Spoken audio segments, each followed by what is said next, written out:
गाना पाद आइले पूनवा हो रामा चैता के महीनवा गाना पाद आइले अंगनवा हो रामा चैता के महीनवा गाना पाद आइले पाहुनवा हो रामा चैता के महीनवा गाना पाद आइले हो रामा चैता के महीनवा गाना पाद आइले पाहुनवा हो रामा ए सोने सुराए गंगा जल पानी तो गंगा जल पानी तो ने सिंहासन रतना जरवाले ने सिंहासन रतना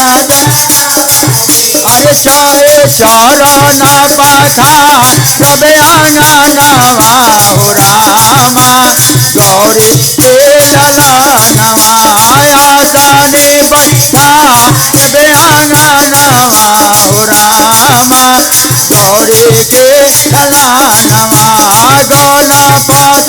आइले अंगनवा हो रामा गौरी के ललनवा गाना पाद आइले पाहुनवा हो रामा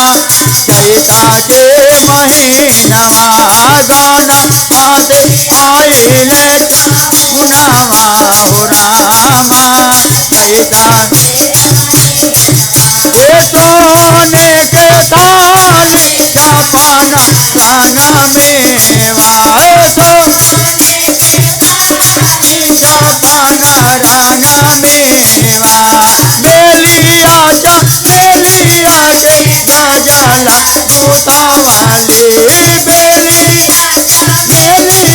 के गजल दूतावा अरे भोगावा लगा हे अंगनवा हो रामा हरि के ललनवा गजल पेन्हा हे अंगनवा हो रामा गौरी के ललनवा गाना पाद आइले पाहुनवा हो रामा चैता के महीनवा गाना पाद आइले हो रामा चैता के महीनवा गाना पाद आइले पाहुनवा हो रामा चैता के महीनवा गाना पाद आइले पाहुनवा हो रामा चैता के महीनवा चैता के महीनवा हो रामा चैता शुभ दिनवा चैता के हो रामा चैता शुभ दिनवा गाना पाद आइले पाहुनवा हो रामा चैता शुभ दिनवा गाना पाद आइले पाहुनवा हो रामा चैता शुभ दिनवा कंचन थाली प्रभु राधे जागे